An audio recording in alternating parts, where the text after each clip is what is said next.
아멘. 우리 봉독한 말씀 가지고 예수님의 영원한 제사장직에 대해서 우리가 함께 말씀을 듣겠습니다. 우리가 물건을 사면 보증서가 물건 속에, 이 제품 케이스 속에 같이 따라오는 경우를 우리가 종종 보게 됩니다. 보증기간이 있습니다. 어떤 물건은 2년이고 어떤 물건은 5년이고 물건에 따라 그 보증기간이 다르죠. 그래서 보증기간 내에 그 물건에 하자가 있게 되어지면 수리를 해주거나 아니면 새 것으로 교환을 해주게 되어집니다. 근데 모든 일에 보증이 확실하게 있지는 않습니다. 항상 보증되어지는 것은 아닙니다. 비행기 좌석을 예약을 했습니다. 그리고 시간에 맞춰서 공항에 가거나 아니면 조금 늦게 공항에 갔습니다. 그래서 도착을 해보니까 당연히 내가 예약한 이 비행기에 좌석이 있으리라고 생각을 했는데 때로는 오버부킹이 되어지는 경우에 좌석이 없는 경우도 있습니다. 물론 거기에 대한 보상은 해줍니다. 그러나 그 비행기를 타고 갈 수는 없는 경우가 가끔씩 있습니다. 중요한 것일수록 보증이 더 중요한 것 같습니다. 영생을 얻는 일에 보증은 참 중요합니다. 우리가 이 세상에서의 시간들을 다 사용하고 우리가 천국문에 다다랐다고 생각을 해봅시다. 그런데 만약 우리가 그 천국문에서 천국으로 들어갈 수 있는 그와 같은 우리의 이름이 만약에 없다면 얼마나 큰 낭패이겠습니까? 세상의 어떤 것보다 중요한 것이 바로 구원입니다. 우리가 신앙생활을 하는 이유도 우리가 이 세상의 삶을 끝내고 났을 때 하나님께서 우리에게 주실 영원한 하나님 나라에서 우리가 영생을 누리며 사는 그 구원을 위해서 우리는 살아가고 있습니다. 우리 이 세상 살면서 참 많은 결단을 하고 또한 가치 판단을 합니다.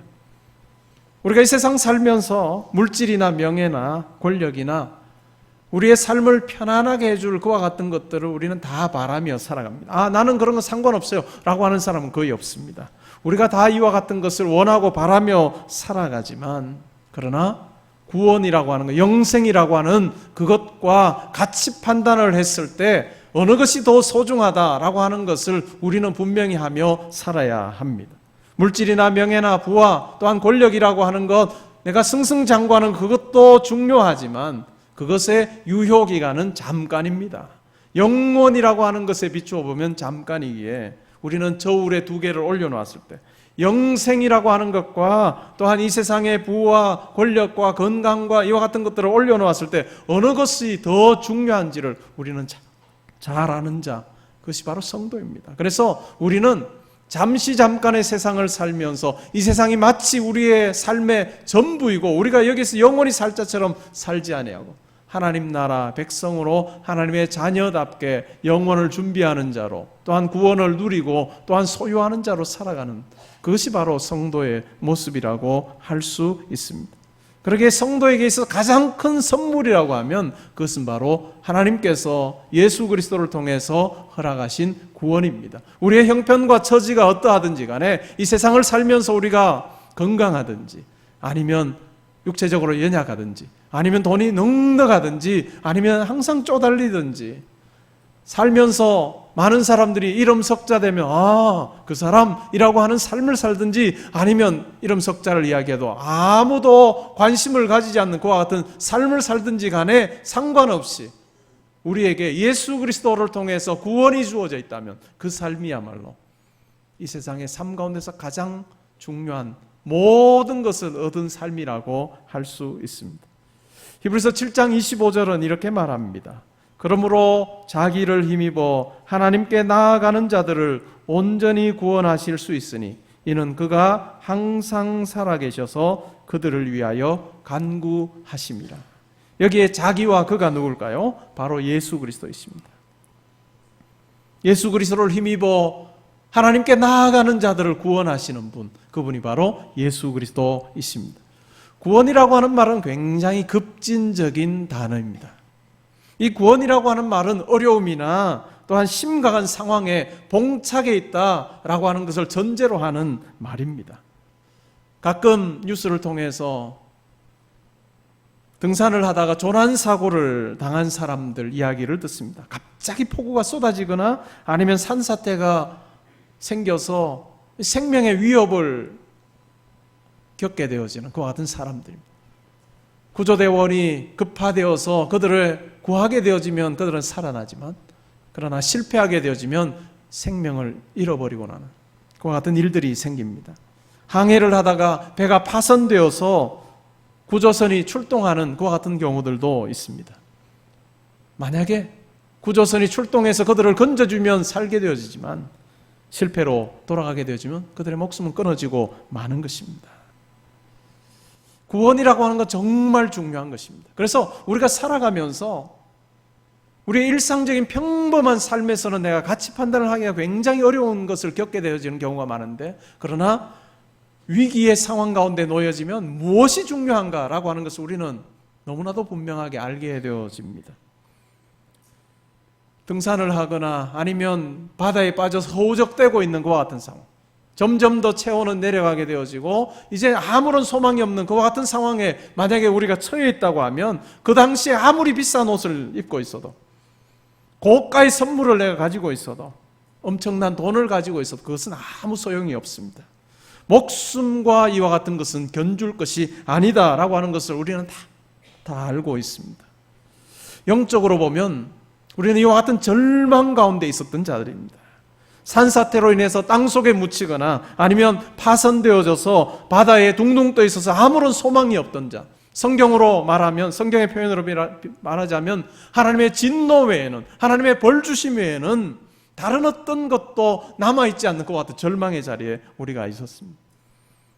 이와 같은 장래의 노하심에서 하나님께서 우리를 건져주시기 위해서 자기의 사랑하는 아들을 이 땅 가운데 보내셨습니다. 그리고 우리가 담당해야 될 그 진노를 하나님의 아들이신 예수 그리스도께서 친히 담당하게 하셨습니다. 아무런 대가 지불 없이 담당하게 하신 것이 아니라 우리가 감당해야 되는, 죄의 삭은 사망이어서 우리가 지은 죄로 말미암아, 우리가 부정했던, 하나님을 거부했던 그것으로 말미암아 담당해야 되는 그 죄값을 예수 그리스도께서 십자가에 우리를 대신하여 달려 돌아가신, 죽으심으로 말미암아 그 죄값을 지불하셨습니다. 그래서 하나님께서는 타협하지 않으시고 죄값을 지불하게 하시는 그 엄청난 고통을 당하시면서 우리를 사랑하시고 우리를 건져주셨습니다. 그래서 우리로 하여금 마침내 진노 아래 살아가는 존재가 아니라 영생으로 나아가게, 예수 그리스도를 믿어 영생으로 나아가게 하는 이 구원의 길을 우리로 하여금 누리게 하십니다. 이 길에 예수 그리스도 외에는 다른 어떤 길도 존재하지 않습니다. 예수 그리스도 외에는 하나님께서 예비하신 구원으로 나아갈 수 있는 다른 길이 없고, 또한 영생으로 나아갈 수 있는 다른 길이 없습니다. 우리가 수고하고 우리가 선을 행하고 우리가 도덕적으로 잘 사는 것, 그것을 통해서 우리는 영생을 누릴 수가 없습니다. 오늘 읽은 말씀은 어떻게 해서 예수님이 우리의 중보자가 되실 수 있느냐, 어떻게 해서 우리의 구원의 주님이 되실 수 있는가, 어떻게 해서 예수 그리스도께서 우리로 하여금 하나님께 나아갈 수 있도록 하시는가 라고 하는 것을 잘 설명하고 있습니다. 예수님 이전에 이와 같은 중보의 역할을 감당했던 자들이 있습니다. 그들은 바로 제사장들이었습니다. 하나님께서 아론을 선택하시고 그의 아들들을 통해, 후손들을 통해서 이 제사장 직분을 감당하게 하셨습니다. 그런데 이 제사장들을 통해서는 구원을 누릴 수가 없었습니다. 온전함을 얻을 수가 없었습니다. 그래서 하나님께서 새로운 완전한 대제사장을 보내심에 대해서 이야기를 합니다. 그러면서 이 새로운 대제사장이야말로 정말 우월하신 분이다 라고 하는 이야기를 오늘 읽었던 말씀에서 이야기를 하고 있습니다. 히브리서 7장은 멜기세덱의 반차를 따르는 예수님이 아론의 반차, 레위의 반차를 따르는 대제사장들보다 우월하다라고 하는 그것이 핵심 내용인데, 그래서 창세기 14장과 시편 110편에 근거해서 설명을 합니다. 특별히 1절부터 10절에서는 창세기 14장의 내용이 아주 중요하고요, 11절부터 해서는 시편 110편 4절 말씀이 참 중요한데, 왜 그러면 멜기세덱 이야기를 할까? 멜기세덱이 정말 중요한 인물이어서 하는 것이 아니라 오늘 읽었던 말씀에 보면 멜기세덱은 예수 그리스도의 대제사장 되심이 우월하다라고 하는 것을 증명하기 위한 하나의 수단으로만 사용되죠. 그리고 오늘 읽었던 말씀에 분명 이전에 이야기했던 방식을 따르면 멜기세덱이라고 하는 말이 등장해야 되는 그 구절에서 멜기세덱 이야기는 쏙 빼버리고 예수 그리스도에게 포커스를 맞추는, 초점을 맞추는 그와 같은 모습을 볼 수 있습니다. 세 가지 이유를 듭니다. 여러분은 예수 그리스도께서 대제사장, 우월한 위대한 대제사장이신 이유가 무엇이라고 생각하십니까? 여러분들이 의지하고 제가 의지하며 하나님께 나아가야 될 때 그 대제사장 되신 예수 그리스도께서 정말 우리가 믿고 따를 뿐이다 라고 하는 그 근거가 무엇일까요? 오늘 말씀은 세 가지로 이야기합니다. 주보에는 제가 두 가지로 적었는데요, 한 가지 더 해서 세 가지로 오늘 말씀드리기를 원합니다. 첫 번째는 예수님은 영원하신 분이십니다. 예수님은 영원하신 분이십니다. 요즘에 교회들마다 인터넷이나 교회를 소개하는 책자에 간략한 역사를 알리고 있습니다. 이 교회가 언제 설립되고 또 어떤 사역을 해왔던가 라고 하는 것을 적고 있습니다. 그러면서 빠지지 않는 것 중에 하나가 뭘까요? 어떤 사역자들이 이 교회를 섬겼던가 라고 하는 것을 소개하고 있습니다. 담임 목사가 누구였으며 또 어떤 분들이 함께 더불어서 이 교회를 섬겼던가. 우리 교회도 웹사이트에 간략한 소개를 하고 있습니다. 1923년은 3월 달에 교회가 설립되어져서 지금 91년을 지났습니다. 91년에 교회 역사 속에 수많은 사역자들이 있었습니다. 사역자만 놓고 보아도 아마 수십 명에 달할 것입니다. 그리고 함께 더불어 섬겼던 많은 직분자들까지 하면 정말 많은 수가, 개포동교회가 오늘날 존재할 수 있도록 했던 밑거름이 되었고, 또한 수고했던 분들 덕분에 우리 교회가 오늘도 평안하게 이렇게 잘 세워져 가고 있습니다. 영어권 교회 중에서, 영어로 말하는 그 지역에 있는 교회들 중에서 현존하는, 현재도 예배를 드리고 있고 또한 교회를 세워져 있는 가장 오래된 교회가 있다면 성 마틴 교회라고 할 수 있습니다. 영국에 있는 캔터베리에 있는 교회인데요, 정확하게 이 교회가 언제 설립되어졌는지는 정확히는 모릅니다. 그런데 AD 580년 이전에 이미 교회가 존재했습니다. 어림잡아 몇 년 정도 된 교회일까요? 1500년 정도 된 교회입니다. 아마 수백 명의 사역자가 있었겠죠? 웹사이트에 들어가 보니까 노엘 홀이라고 하는 목사님이 지금 담임으로 섬기고 있습니다. 그러면 그 1500년의 교회의 역사 속에 수백 명의 사역자들 지금 어디가 있을까요? 어디 있을 것 같습니까? 대부분은 이 세상에 없습니다. 대다수가 세상을 떠났습니다. 하나님께서 자기에게 맡기신 사역을 일정 기간 동안만 감당하고 하나님께서 부르시면 이 세상을 떠나고 다른 누군가가 그 역할을 감당하게 되어집니다. 어느 누구도 영원히 살면서 어떤 일을 하지 못합니다. 교회의 머리 되시는 예수 그리스도는 영원하시지만 사역자들, 부름받은 사역자들, 저를 비롯하여 우리 사역자들은, 과거에 있었던 사역자들도 마찬가지예요. 모든 교회의 사역자들은 하나님께서 세워주신 그 기간 동안만 섬기게 되어집니다. 착각하면 큰일 납니다. 착각하면 큰일 납니다. 내가 세운 교회인 것처럼 착각하게 되어지면 정말 큰일 나고, 자기 교회인 것처럼 생각하면 정말 큰일이 일어납니다. 오늘 읽은 말씀에서도 이와 비슷한 이야기를 합니다. 예수님께서는 아론의 반차를 따르는 제사장들보다 우월하다고 하시는데 그 중요한 이유가 바로 이 부분입니다. 예수님은 영원하십니다. 그러나 아론의 반차를 따르는 제사장들은 영원하지 않다라고 하는 것입니다. 우리 23절, 24절을 같이 한번 읽어보면 좋겠습니다.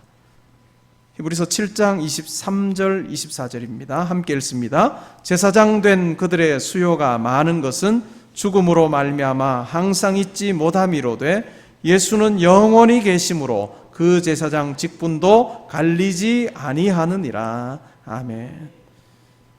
아론이 제사장이 되고 그의 아들들이 대제사장이 되고 그의 아들들이 제사장이 된 이후로 엄청난 제사장들이 있었습니다. 엄청난 수의 제사장들이 있었습니다. 그러나 언젠가는 자기가 제사장으로 부름받았던 그 일을 그만두게 되어지고 세상을 떠나게 된 다른 사람이 그 직책을 감당하게 되어집니다. 어떤 때는 백성들의 마음을 잘 알아서 하나님께로 인도하는 제사장들이 있었는가 하면 또 어떤 때는 자기들의 유익을 위해서 제사장 직분을 감당하는 자들도 있었습니다. 엘리 제사장의 아들들이 그러했죠. 제사들 일어나오면 그 좋은 고기 그냥 자기들이 다 먹어버리고 자기들이 원하는 대로 제사장 직분을 자기들의 유익을 위해서 자기들의 쾌락을 위해서 그 직분을 감당했습니다. 한숨으로 백성들이 그 제사장들이 사역하는 동안에 힘들어하며 신앙생활을 하기도 했습니다. 그러나 그들도 세상을 떠났습니다. 어느 누구도 이 세상 가운데서 영원하게 제사장 직분을 감당할 수 있는 사람은 없었습니다. 그러기에 수없이 많은 제사장들이 있었습니다. 그런데 예수님의 경우는 그렇지 않습니다. 예수님의 경우는 영원히 계심으로 제사장 직분도 변하지 않고 하나님께서 예수님을 제사장으로 세우신 이후에 예수 그리스도께서는 그때부터 과거에도 제사장이시고 또한 오늘도 제사장이시고 또한 미래에도 영원히 제사장으로 그 역할을 감당하게 되십니다. 그래서 예수님께서는 우월하신 대제사장이십니다. 얼마 전에 어떤 드라마가 있었습니다. 어디에서 누가 왔다 그런 드라마가 있었습니다. 몇백 년 전에 조선시대에 어느 별에서 와서 늙지도 않고 다른 사람들은 다 죽어가는데 자기 혼자 젊음을 그냥 유지하며 살아가는 그런 드라마 주인공 이야기입니다. 여러분 몇백 년을 살면 어떨까요? 몇십 년 사는 사람보다는 훨씬 더 지혜가 많고 또한 대처하는 능력이 큽니다. 왜? 비슷한 사건들을 겪어봤기 때문에요. 극에서도 그렇게 그려지고 있습니다. 근데 예수님은 어떻습니까? 예수님은 몇백 년을 사시는 것이 아니라 영원히 사십니다. 하나님의 아들로 하나님으로서 영원히 거하시는 분이시기 때문에 이 예수 그리스도, 영원한 우리의 대제사장 되신 예수 그리스도는 어떤 제사장들보다 우월하시고 우리를 더 잘 이해하시는 분이시다라고 말씀은 이야기하고 있습니다. 두 번째로 예수님께서 우월하신 대제사장이신 이유가 있다면 그것은 예수님은 하나님의 맹세로 대제사장이 되셨기 때문입니다. 우리 20절과 21절을 같이 한번 읽어보면 좋겠습니다. 20절과 21절입니다. 함께 읽습니다. 또 예수께서 제사장이 되신 것은 맹세 없이 된 것이 아니니 그들은 맹세 없이 제사장이 되었으되 오직 예수는 자기에게 말씀하신 이로 말미암아 맹세로 되신 것이라. 주께서 맹세하시고 뉘우치지 아니하시리니 내가 영원히 제사장이라 하셨도다. 여기서 말하는 주는 하나님이십니다. 하나님께서 맹세로 예수를 제사장으로 세우셨습니다. 그리고는 뉘우치지 않는다라고 하는 것은 이 하신 맹세를 한 번도 뒤엎지 않으신다라고 하는 말씀입니다. 그러나 아론의 반차를 따르는 제사장들은 하나님의 맹세로 제사장이 되지 않았습니다. 하나님께서 아론을 부르셔서 임명하시고 나서는 대를 이어서 그의 아들들이, 후손들이 이 제사장 직분을 감당했습니다. 여러분, 맹세라고 하는 것이 어떤 것일까요? 여러분들이 어떤 일을 할 때 내가 이 일 정말로 확실하게 내가 이 일은 되게 한다, 아니면 내가 이 책임진다 라고 할 때 어떻게 합니까? 내가 맹세코 이 일은 하겠다. 내가 맹세코 이 일은, 아니면 조금 더 내가 더 확신하려면 내가 하겠다라고 하는 것보다도 누구의 이름을 걸고 하는 경우가 많습니다. 자기가 의지할 만한 누구의 이름을 걸고 하는 일들이 있습니다. 그리고 나서 이 일이 되지 않으면 내가 거기에 대한 이 분명한 어떤 대가를 내가 받겠다라고 이야기하는 경우가 있습니다. 유대인들의 경우에도 맹세는 참 중요했습니다. 법정에서도 맹세하고 또 계약을 할 때도 맹세를 하고 또 어떤 일들을 할 때 맹세를 했습니다. 그리고 맹세가 주어지면 반드시 지켜야 했습니다. 이 맹세가 얼마나 중요했던가라고 하는 것에 대한 힌트를 우리가 구약 성경에서 볼 수 있습니다. 구약 성경 창세기 25장에 가보면 두 아들이 나오는데요. 이삭의 두 아들이 나옵니다. 큰 아들은 에서고 또 둘째 아들이 야곱이죠. 쌍둥이입니다. 근데 이 야곱이 형 에서에게 팥죽 한 그릇을 주고 장자권을 샀습니다. 그리고 나서 시간이 조금 더 흘러서 이제 아버지 이삭이 이 세상을 떠날 날이 가까운 것을 자기가 알았습니다. 그래서 아버지로서 축복을 해줘야 되겠다라고 생각을 하고 큰아들을 불렀습니다. 내가 이제 세상 떠날 날이 얼마 안 남았으니 너에게 축복하기를 원한다. 너 사냥 잘하니 나가서 사냥해서 고기 잡아서 음식 잘 만들어가지고 나에게 와라. 그러면 내가 축복해 주마 라고 그렇게 이야기했습니다. 그런데 그 이야기를 누가 듣습니까? 어머니가 듣습니다. 어머니가 듣고는 자기가 더 좋아하는 둘째 아들 야곱에게 이야기를 합니다.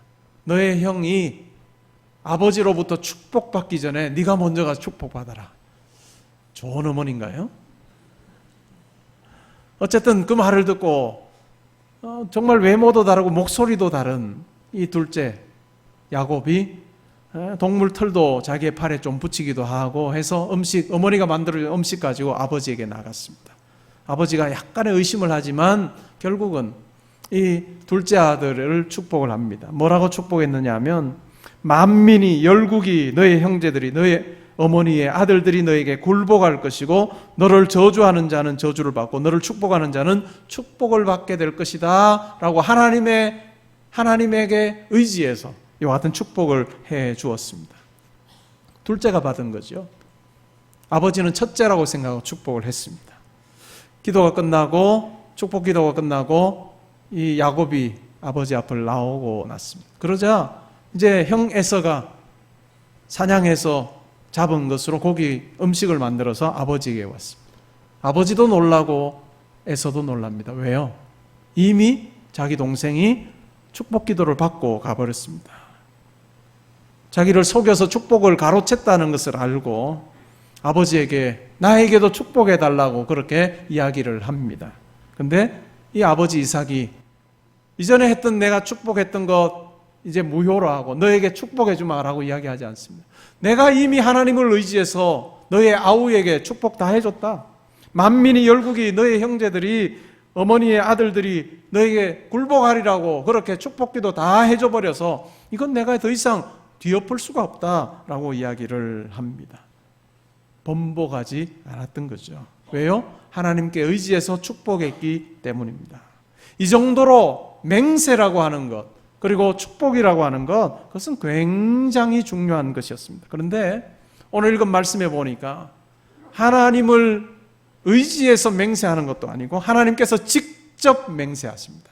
내가 맹세하노니 너를 영원한 대제사장으로 삼았다라고 이야기를 하십니다.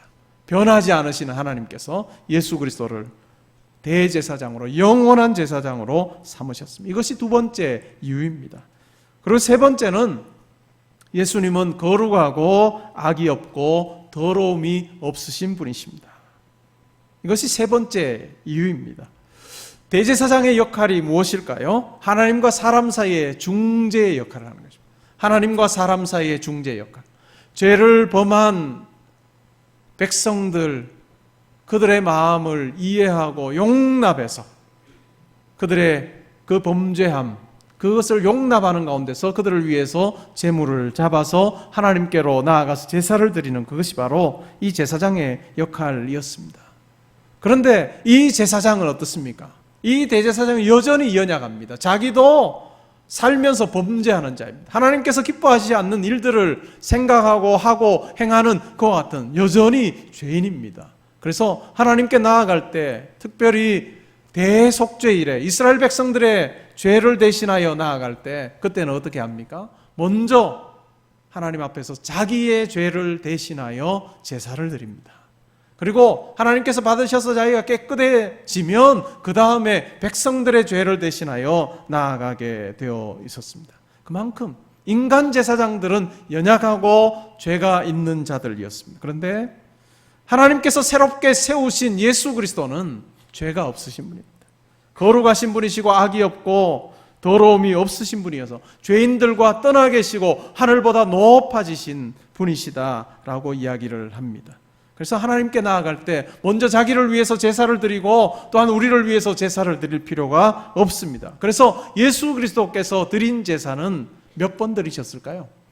예수 그리스도께서 드린 제사는 딱 한 번의 제사였습니다. 7장 27절 말씀은 앞으로 나오게 되어질 히브리서 8장, 9장, 10장 이 세 개의 장을 압축하는 내용을 담고 있는 구절입니다. 우리 같이 한번 읽어보면 좋겠습니다. 히브리서 7장 27절입니다. 그는 저 제사장들이 먼저 자기 죄를 위하고 다음에 백성의 죄를 위하여 날마다 같이 할 필요가 없으니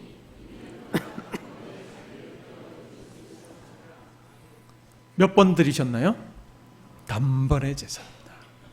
자기를 위해서 제사를 드리고 또 우리를 위해서 또 제사를 드리고 또 효력이 떨어지면 제사를 드리고 할 필요가 없이 단번에 제사로 우리를 온전하게 하고 깨끗하게 하실 수 있는 그와 같은 그 구원의 일을 이루셨다라고 오늘 말씀은 이야기하고 있습니다. 그러기에 우리를 위해서 하나님께 나아가 중보의 역할을 감당하시기에 합당하신 분이십니다. 세 가지 이유가 있었습니다. 첫 번째가 뭡니까? 예수님의 영존성입니다. 두 번째가 바로 하나님께서 맹세하셨다. 그리고 세 번째가 예수님은 죄가 없으시고 악이 없으시고 더러움이 없으시다.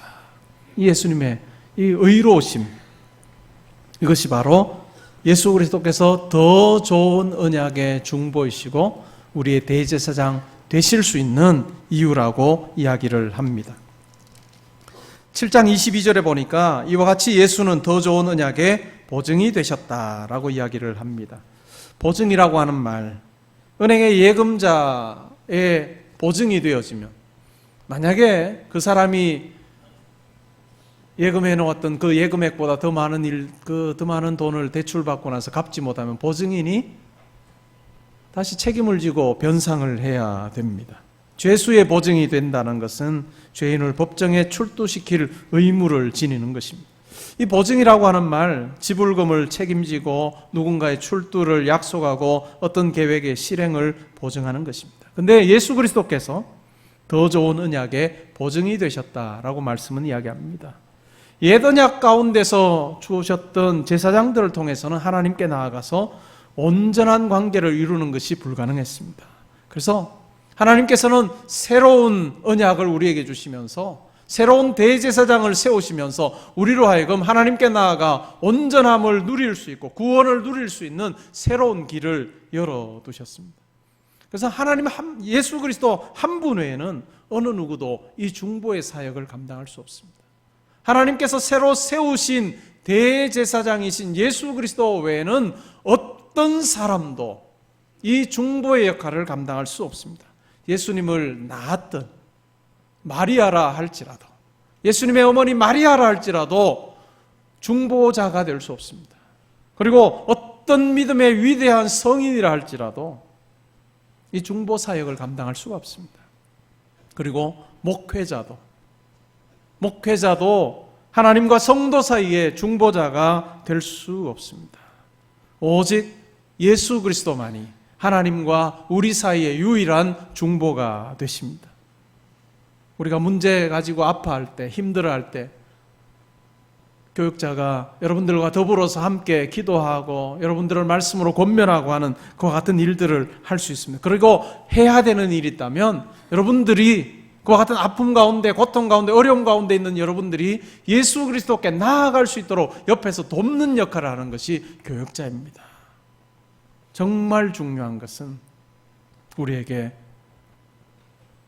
대제사장 예수 그리스도가 계시다라고 하는 것입니다.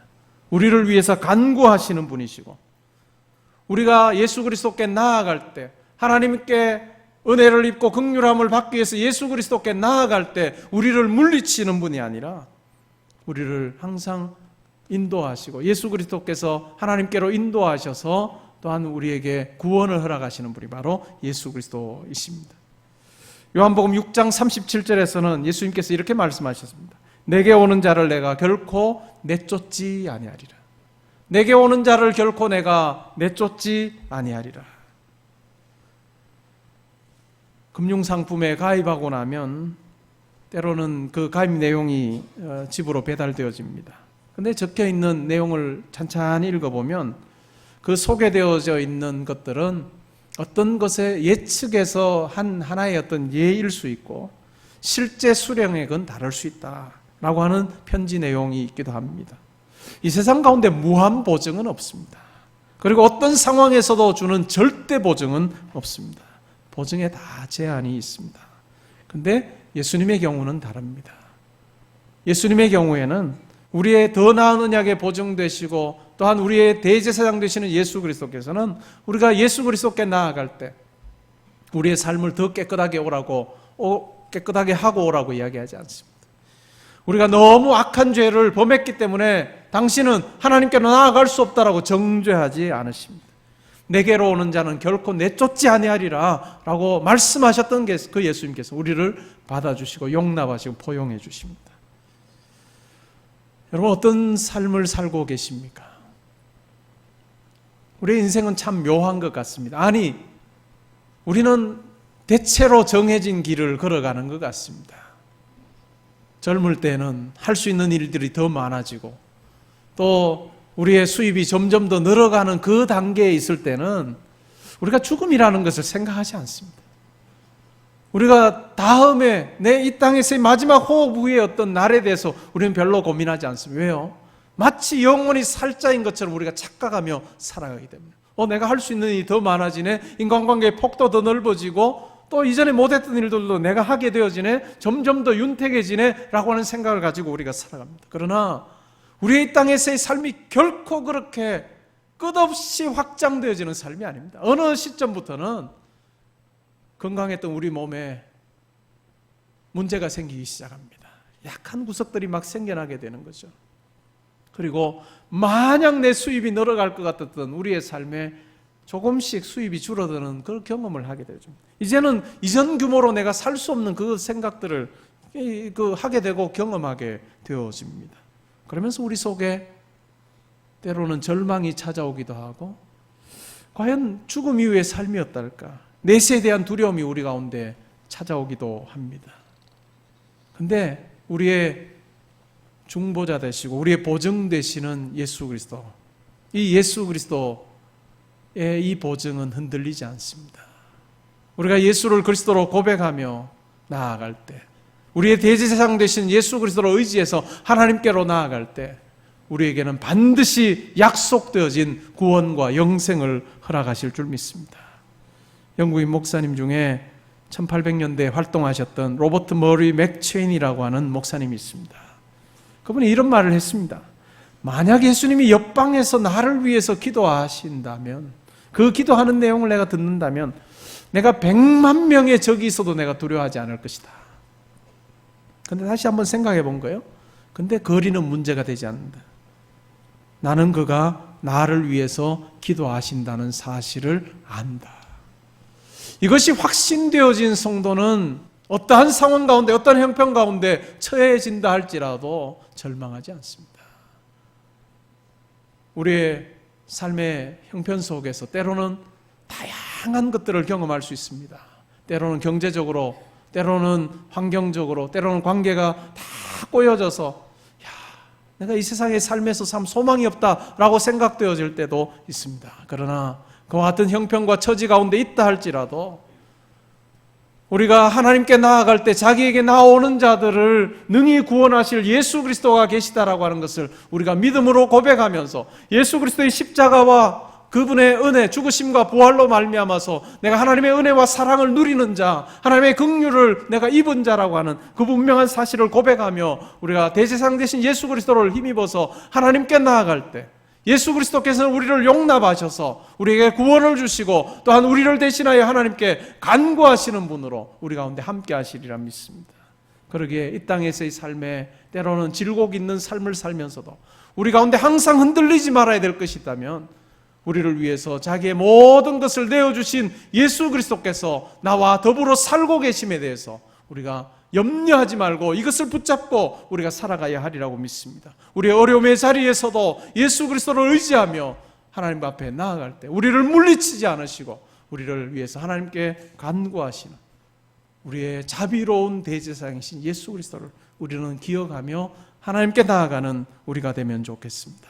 그럴 때 긍휼하심을 받고 때를 따라 돕는 은혜를 얻기 위해 은혜의 보좌 앞에 담대히 나아갈 때 우리가 구원 백성임을 다시 한 번 더 우리에게 확인시켜 주실 것이고, 또한 하나님께서 우리에게 필요한 은혜 공급하여 주시는 그 같은 삶이 되리라 믿습니다. 우리에게 주어진 하루하루 그냥 평범하게 사는 것으로 만족하지 말고 우리 안에 거하시는 예수 그리스도 의지하며 모든 일 속에서 그분과 함께 동행하는 그 같은 은혜를 누리는 복된 삶이 되시기를 주의 이름으로 축복합니다.